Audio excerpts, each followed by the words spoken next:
Vamos a continuar con lo que viene a ser las valvulopatías. En este caso, las valvulopatías, cuando hablemos de ellas, vamos a hablar con puntos muy importantes. ¿Qué paciente estamos hablando? Por ejemplo, no es lo mismo, podemos encontrar valvulopatías en los distintos grupos etarios, ya sea en niños, y posiblemente la causa más frecuente va a ser valvulopatías congénitas, porque la válvula de manera congénita está anormal, ya sea porque es bicúspide, tiene alguna alteración propia del nacimiento, que es lo que conlleva a la valvulopatía. Muchos de ellos asociados a algún síndrome genético, como los síndromes de Noonan, síndrome de Williams. En otro caso vamos a tener a los pacientes de edad media, en las cuales podemos hablar de un compromiso por fibra reumática. Entonces, y también podemos hablar de aquel grupo de pacientes que teniendo una válvula anormal congénitamente, como aquellos con válvula aórtica bicúspide, recién desarrollan algún grado de enfermedad. Y por último tendremos aquellos pacientes en las cuales la etiología es claramente degenerativa. Entonces siempre cuando hablamos de valvulopatía, siempre más o menos vamos identificando de acuerdo al grupo etario a la etiología, ¿no? Entonces, como dije, lo principal, edad media suele ser producto de una fiebre reumática o puede ser producto de alguna válvula aórtica bicúspide que casualmente está presentándose ya con síntomas de estenosis o insuficiencia aórtica. Y edades mayores, las causas degenerativas.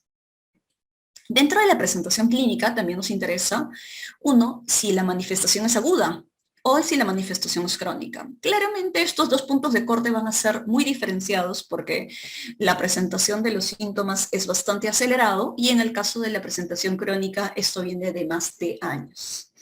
Entonces, y lo podremos dar cuenta también porque habrá algunos signos en la ecografía que nos permitirán ver que ese corazón está prácticamente normal, pero que los síntomas son muy floridos, o sea, las dimensiones del corazón están prácticamente normal, tal vez no está dilatado, tal vez no está hipertrófico, pero que presentamos claramente una anormalidad en alguna de las válvulas. Entonces, vamos, en la presentación aguda, una de las causas frecuentes es tener un paciente con síndrome aórtico agudo.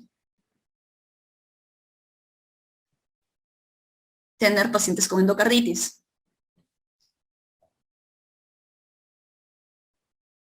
tenés pacientes con un infarto agudo de miocardio.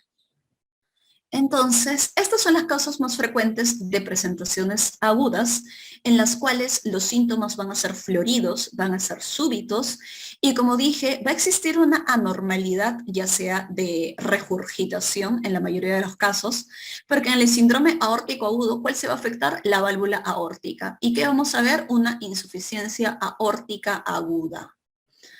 En la endocarditis puede afectar a cualquiera de las válvulas, preferentemente las válvulas del lado izquierdo. Las válvulas del lado derecho, ustedes saben que también se puede afectar, pero sobre todo ¿en quién? En aquellos usuarios de drogas endovenosas. Entonces, si en las endocarditis afectan a las válvulas, entonces esta presentación las pueden tener tanto como a nivel de la válvula mitral, a nivel de la válvula aórtica, a nivel de la válvula tricuspidia, sobre todo cuando tenemos drogas endovenosas, ¿no? Usuarios de drogas endovenosas. Y la presentación puede ser tanto como estenosis o como insuficiencia. Pero ya estamos en el contexto de una infección, ¿no? Entonces va a haber una imagen de vegetación. Entonces son cosas que más o menos vamos a ir viendo. ¿Dónde? En la ecografía. Tercer punto, un infarto de miocardio. Aquellos que estuvieron con nosotros en la clase, en la primera clase, recordarán que dentro del infarto agudo de miocardio existe algo que se llama ruptura del músculo papilar, de los músculos papilares. ¿Y qué músculos papilares estamos hablando? De los músculos papilares sobre los cuales están las cuerdas tendíneas y sobre los cuales está la válvula mitral. Si existe una rotura de uno de estos músculos, sobre todo del músculo posteromedial,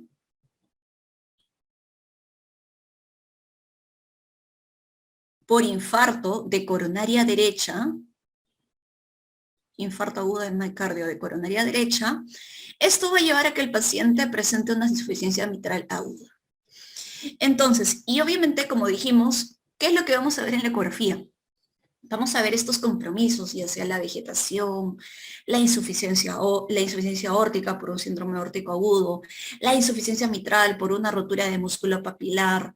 Pero vemos de que en este caso el resto del corazón en su dimensión no está ni dilatado ni hipertrófico. A diferencia de la parte crónica, que muchas veces eso también nos ayuda a ver la diferencia. Los síntomas son claramente de más tiempo, de meses, años, y en los cuales vamos a tener las valvulopatías que vamos a mencionar más adelante, y en las cuales nosotros tenemos que muchos de esos pacientes, por ejemplo, paciente con estenosis aórtica, tiene una obstrucción a nivel de la válvula aórtica que evita la salida de sangre del corazón. El corazón, como mecanismo adaptativo en este proceso crónico, empieza a hipertrofiarse, empieza a aumentar la masa del ventrículo izquierdo para poder lograr bombear la sangre. ¿Qué sucede con la insuficiencia aórtica cuando esta es crónica? La insuficiencia aórtica cuando es crónica va dilatando al ventrículo izquierdo, no la hipertrofia, lo dilata. Estos cambios de hipertrofia o de dilatación que vemos de manera secundaria a un proceso crónico van a estar muchos de ellos ausentes en una patología aguda. Eso es lo que nos permite decir. Entonces, cuando hablamos de valvulopatías, tenemos que ver el grupo etario, sobre qué paciente está dirigido este tipo de anomalía valvular, cuál es la presentación, si es aguda o crónica, y lo más importante, chicos, el gol estándar para el diagnóstico de las valvulopatías es la ecografía. Si ustedes le han dicho por ahí, y es bastante frecuente encontrar, decir, me han dicho que tengo un soplo, perfecto, ¿te echan una ecografía? No. Entonces, toda valvulopatía que al final genera alguna turbulencia del paso de la sangre a través de esa válvula se va a reflejar en el examen físico como un soplo. Entonces, y ese soplo, que es el flujo turbulento, anormal a nivel intracardíaco, tiene que ser evaluado con una ecografía, que es el examen de elección para decir qué tipo de valvulopatía está teniendo el paciente y a qué se debe ese flujo turbulento / soplo cardíaco. Entonces, y bueno, cuando hablamos de muy aparte del diagnóstico, nos tenemos que plantear un tratamiento. Si ya detectamos en la ecografía que mi paciente tiene, por ejemplo, una estenosis aórtica severa, donde vemos que la válvula aórtica claramente está estenótica, tenemos que decir, perfecto, ¿cuál es la severidad? ¿Es leve, es moderado o es severo? Vemos que es severo. Y eso, para exceso, existen puntos de corte. No es necesario que ustedes sepan todos los puntos de corte numerativos porque pues no les van a preguntar. Lo que tienen que recordar es que toda valvulopatía, cuando es severa, tiene que tener alguna opción quirúrgica. Entonces, la mayoría de ellos, el tratamiento médico se ve limitado, tiene sus limitaciones para poder manejar los síntomas. Entonces, en ese momento, cuando yo ya digo, tengo una valvulopatía aórtica, mitral, tricuspidia, pulmonar severa, tengo que ver, estratificar el riesgo de mi paciente. Entonces, ¿cómo estratifico el riesgo?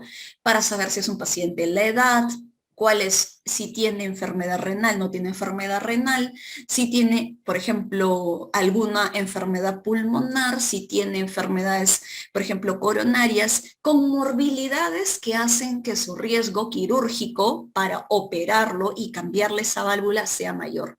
Porque si su riesgo quirúrgico es más alto, posiblemente sea mejor no operarlo. Esa es una de las cosas que tienen que saber. Y si no es severo, ¿cuándo sí operamos a un paciente? Por ejemplo, si tengo un paciente con una insuficiencia mitral moderada y este paciente va a ir a cirugía por una revascularización coronaria quirúrgica, puedo plantearme tratar además esta valvulopatía que no es severa, pero que es moderada.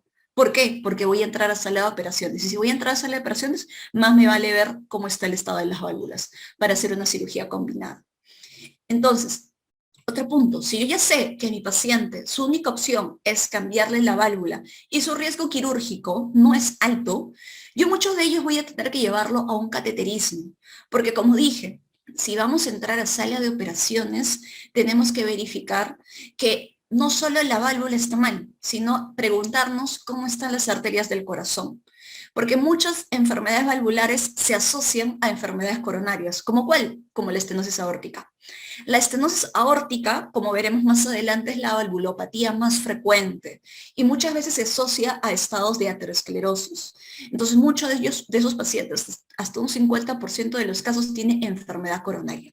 Entonces, tenemos que hacerle un cateterismo coronario para verificar si además existe enfermedad en las arterias coronarias y si es severa, tratarla. Y paso número 3, como dijimos, en el momento de elegir el tratamiento, la mayoría de veces va a ser quirúrgico, de acuerdo al el riesgo quirúrgico que tenga cada paciente, elegir, como vemos en la parte inferior, estas dos opciones, una opción de prótesis biológica y otra opción de prótesis mecánica para reemplazar a la válvula que se encuentra dañada. ¿Cuáles son las diferencias entre elegir una u otra? Si tenemos una mujer, siempre las mujeres, una mujer en edad reproductiva que cayó con fiebre reumática, ¿cuál es la válvula que se afecta más por fiebre reumática? La válvula mitral. Tiene una estenosis mitral, mujer de edad reproductiva, 30 años, y que además necesita ir a un tratamiento quirúrgico porque la válvula mitral está severamente estenótica. ¿Cuál sería la prótesis de elección? Una prótesis biológica. ¿Por qué? Porque esta paciente no puede tomar anticoagulantes. ¿Por qué? Porque está en edad reproductiva. Si cae embarazada, en el momento que está gestando, no va a poder utilizar sus anticoagulantes porque va a pasar a través de la placenta. Segunda opción, biológicas, en aquellos quien pacientes mayores. Las válvulas biológicas tienen una menor duración, menos de 10 años. Usualmente duran entre 6 a 8 años, porque se llenan rápidamente de algo que se llama panos. Entonces rápidamente las velocidades pueden ir aumentando en el tiempo. Entonces, como duran menos, tratamos de, uno, ser de elección para aquellas personas mayores, en las cuales tal vez la expectativa de vida es más corta. Entonces, esa es la segunda opción. Tercera opción, las válvulas mecánicas. ¿Qué hacemos con las válvulas mecánicas? Toda válvula mecánica va a requerir anticoagulación. Entonces, si va a requerir anticoagulación, estos pacientes tienen que ser, y sabemos que va a durar más, dura más. Lo utilizamos en aquellos pacientes que ya previamente utilizaban anticoagulantes y que va a ser fácil colocarle una válvula mecánica que va a seguir tomando su anticoagulante, porque previamente ya lo utilizaba.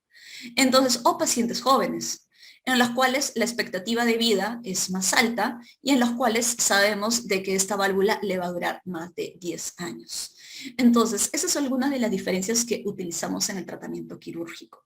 ¿Existe tratamiento percutáneo? Sí, existe tratamiento percutáneo de la válvula aórtica, en el cual su riesgo cardiovascular de entrar a una cirugía es muy alto, entonces le optamos un tratamiento que es mínimamente invasivo para reemplazar la válvula aórtica. Ya dijimos que el tratamiento médico en todas las valvulopatías tiene sus limitaciones. Entonces, siempre tenemos que plantearnos la opción del tratamiento quirúrgico o el tratamiento percutáneo en base al riesgo, a la estratificación del riesgo quirúrgico de este paciente. Entonces, estas son las opciones que tenemos, estas son las opciones que existen para los pacientes con valvulopatías. Y ahora empezamos. Empezamos con la estenosis aórtica. La estenosis aórtica, ¿qué tienen que conocer? Que es la valvulopatía más frecuente. De todas, la más frecuente, si bien antes decíamos que los países poco desarrollados o de bajos ingresos económicos, como tenían más frecuencia infecciones de garganta y por ende teníamos el riesgo de fiebre reumática, entonces muchos de ellos desarrollaban estenosis mitral. Hoy en día vemos de que incluso en países como el nuestro, Perú, la valvulopatía más frecuente viene a ser la valvulopatía aórtica. Y dentro de la etiología de la valvulopatía aórtica tenemos que verificar que la etiología más frecuente en los pacientes de mediana edad es porque tienen una válvula aórtica bicúspide. Ya saben ustedes que la válvula aórtica normalmente es tricúspide, pero ellos nacieron con una válvula aórtica bicúspide, sobre la cual es más fácil generarse eventos de calcificación y sobre la cual es más fácil que lleguen a una estenosis a edad más prematura. Y luego tenemos a los pacientes de mayor edad, por encima de 65 años, donde la edad configura el factor de riesgo para que su válvula aórtica sea degenerativa. Obviamente que esto no es excluyente. Podemos tener pacientes que a corta edad pueden ser solo válvulas degenerativas y viceversa. Entonces, pero eso más o menos la expectativa. ¿Nos interesa? Bueno, es importante sobre todo para decir cuál es la causa que lo llevó al paciente a esta estenosis aórtica. Y luego, ¿qué es lo que vamos a ver en la estenosis aórtica? Como vemos acá en la figura, tenemos una válvula que no se abre bien. Esa es la definición, una válvula que no se abre bien. Entonces, el músculo izquierdo, la masa ventricular izquierda, tiene que hacer un mayor esfuerzo. Y este mayor esfuerzo va a condicionar que haya un tema de mayor hipertrofia ventricular para poder lograr bombear la sangre. Esta hipertrofia ventricular genera un aumento del gradiente del ventrículo izquierdo hacia la aorta para lograr sacar esta sangre hacia el lado periférico. Entonces, ¿y cómo se compensa? Al inicio por una hipertrofia ventricular concéntrica, luego una hipertrofia ventricular excéntrica. Entonces, por eso muchos de estos pacientes con estenosis aórtica, entendiendo esta fisiopatología, que existe un aumento de gradiente o un aumento de velocidad para pasar a través del ventrículo izquierdo hacia la aorta, esto va a ser reflejado en los signos y síntomas. Entonces, como dije, en la parte de la sintomatología, vamos a tener el típico disnea, angina y síncope. ¿Y por qué se explica esto? Porque dijimos de que hay un menor, para que pueda pasar la sangre a través de esta válvula, pasa con dificultad. Y muchas veces llega poco volumen a la aorta. Entonces esto va a condicionar de que exista una disminución de la perfusión cerebral y muchos de ellos al esfuerzo físico van a desarrollar episodios de síncope. Al esfuerzo físico, como tienen menor volumen, entonces que sale a través de la aorta, nosotros sabemos, cuando hacemos esfuerzo físico, ¿qué pasa? El corazón se acelera, pero todos nosotros tenemos una válvula aórtica normal, entonces la sangre recircula más. Hay mayor frecuencia cardíaca, la sangre recircula más. Pero esos pacientes al esfuerzo físico no pueden hacer eso porque ya tienen una obstrucción fija. Y esta obstrucción fija al esfuerzo físico va a condicionar la disnea, la angina y el síncope. Entonces, la angina, porque no va a llegar suficiente sangre a los vasos coronarios y por ende el músculo miocárdico, que de por sí ya está grueso, ya necesita una mayor cantidad de oxígeno, ya necesita mayor cantidad de energía. Y disnea, pues porque prácticamente todo ese exceso de sangre que no se logra bombear se empieza a acumular en el ventrículo izquierdo. De nuevo, hay un aumento de la presión intraventricular, un aumento de la presión intracardíaca que de manera retrógrada se va hacia los pulmones. Entonces, una vez que aparecen los síntomas en este grupo de pacientes como estenosis aórtica, la expectativa de vida se acorta. Expectativa de vida se acorta a tal punto que 50% de los pacientes, cuando ya desarrollan síntomas, 50% va a fallecer dentro de los próximos 2 años. Como dije al inicio, el tratamiento médico va a estar limitado. Por eso, una vez diagnosticado por los síntomas, en el examen físico, ¿qué encontraré? En el examen físico, a nivel del foco aórtico, en el segundo espacio intercostal, en el lado derecho, vamos a escuchar este foco romboidal. Entonces, vamos a escuchar este foco romboidal, que es un foco sistólico romboidal, también llamado increscendo, decrescendo.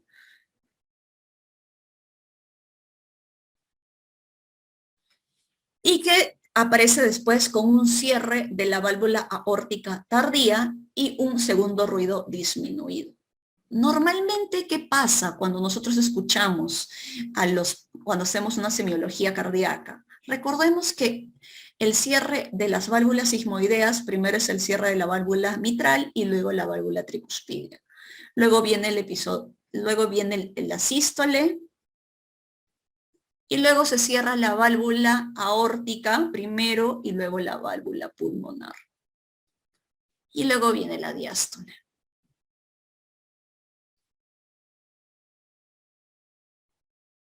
Entonces, ¿qué sucede en los pacientes con estenosis aórtica? Este soplo sistólico, porque no está logrando salir la sangre o lo está haciendo con un aumento de las velocidades, lo cual genera el flujo turbulento, va a ser un soplo romboidal. Y el segundo ruido, el cierre de la válvula aórtica, va a ser tardío después de la pulmonar y va a ser disminuido de intensidad. Entonces, eso lo vamos a escuchar ¿dónde? En el segundo espacio intercostal en el borde paraesternal derecho. Entonces, existe algo también que se llama fenómeno de Galabardín.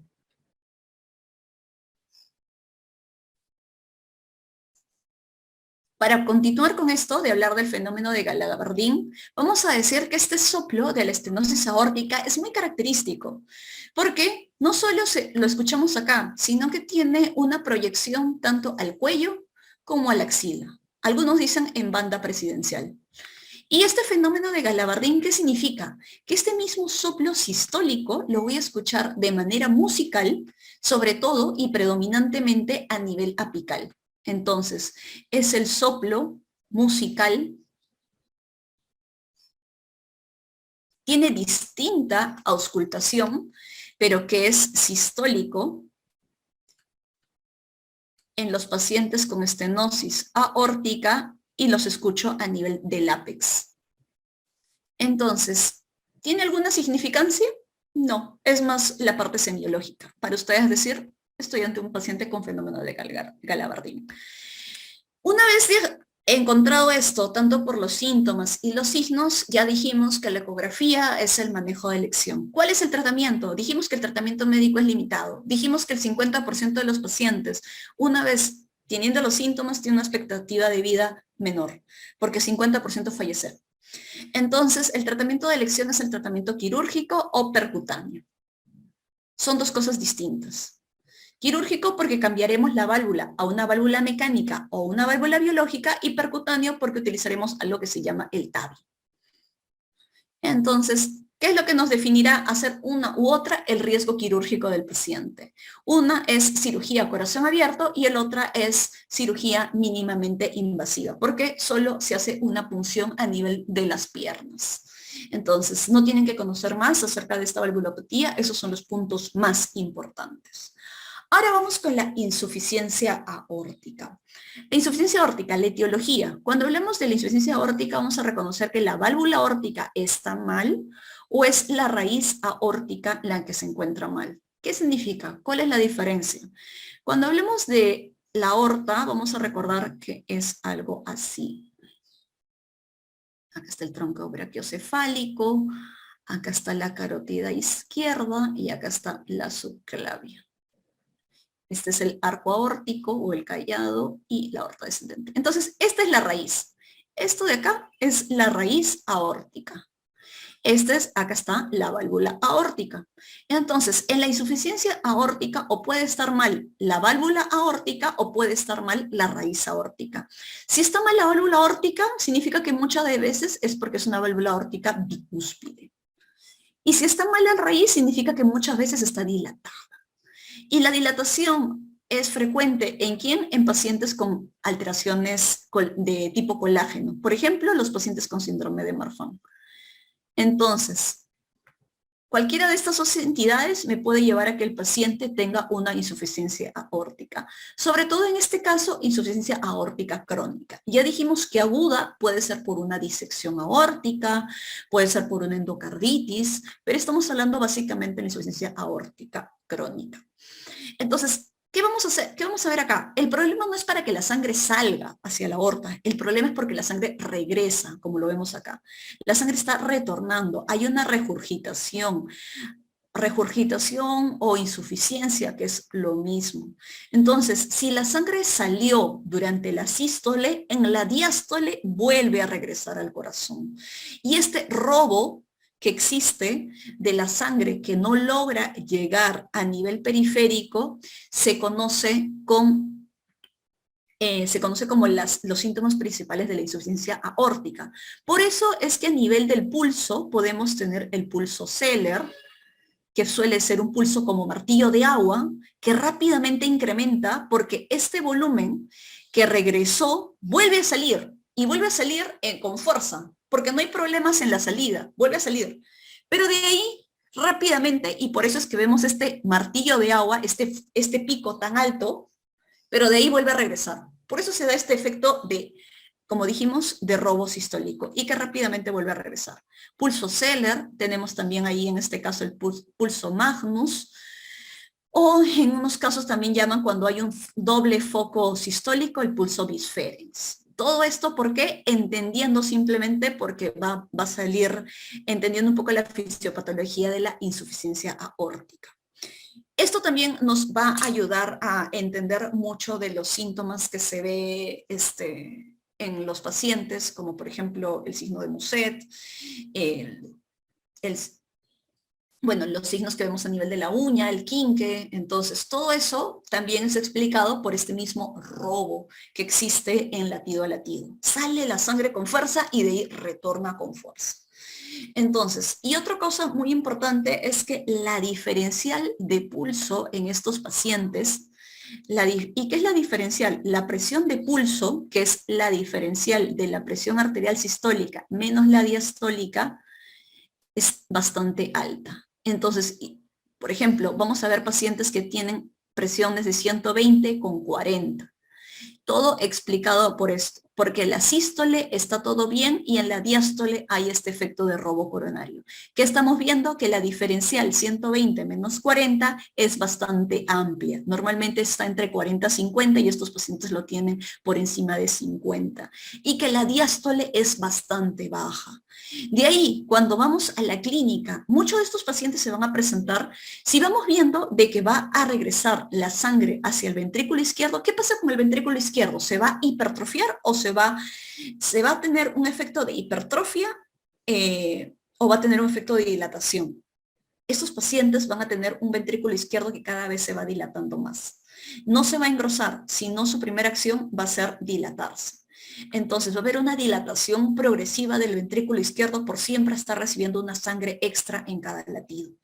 Y lo vuelve a bombear y lo vuelve a recibir. Entonces, y esta dilatación, si bien al inicio es del ventrículo izquierdo, luego se va haciendo una dilatación también de la aurícula izquierda.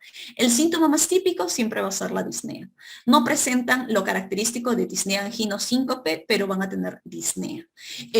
Muchas veces, como tenemos esta dilatación, el choque de punta va a estar desplazado. Vamos a ver este fenómeno del pulso que salta y luego retrocede.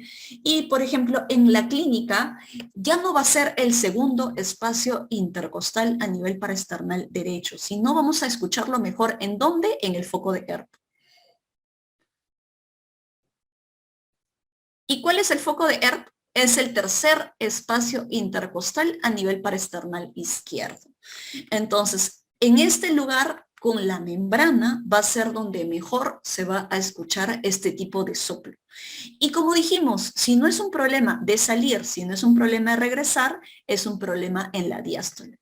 Todas las veces que haya la flecha para abajo, es un problema de diástole, es un soplo diastólico. Entonces, lo vamos a escuchar en esta fase y justamente suele ser descendente, en decrescendo. Entonces, como veremos acá, mitral, cierre de la válvula mitral, cierre de la válvula tricuspidia, cierre de la válvula aórtica, cierre de la válvula pulmonar. No hay ningún problema con el cierre de las válvulas. El problema es que una vez que cierra, no cierra bien y pues regresa la sangre. Entonces, y acá hay otro punto, así como en la estenosis aórtica hablamos del fenómeno de Galabardín, en la insuficiencia aórtica hablaremos del soplo de Austin Flint. ¿Y qué significa eso?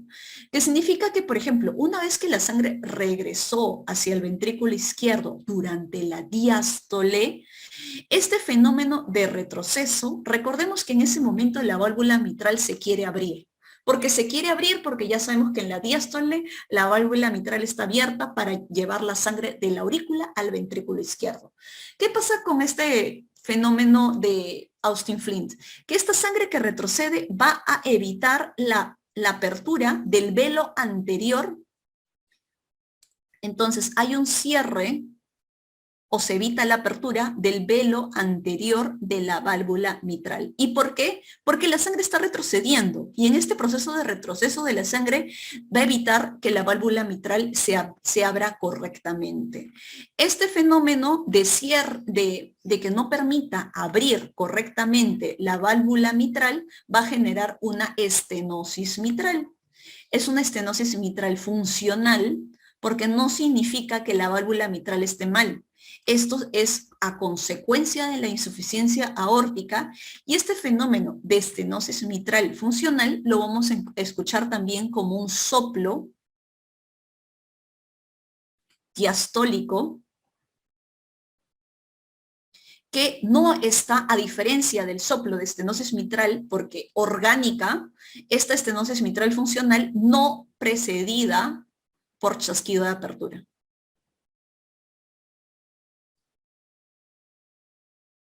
Entonces, a diferencia de la estenosis mitral, porque sí está dañada la mitral per se.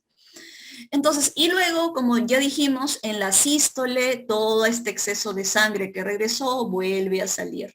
A veces dicen que este exceso de sangre que vuelve a salir por la válvula aórtica genera un soplo de hiperflujo. Entonces, muchas veces se puede encontrar también como una estenosis aórtica funcional. Una vez identificado todos estos signos y síntomas, entendiendo la fisiopatología, tenemos que ir a la ecografía, darnos cuenta si el problema solo es de la válvula aórtica o el problema, como dije, incluye la válvula aórtica y la raíz. Entonces, si fuera así, eso nos va a determinar cuál es el tratamiento quirúrgico que se va a tener. Si solo es un tratamiento que incluye el reemplazo de la válvula o es un tratamiento que incluye la reparación de la raíz. Como dijimos, el tratamiento médico está limitado. Acá no existe tratamiento percutáneo.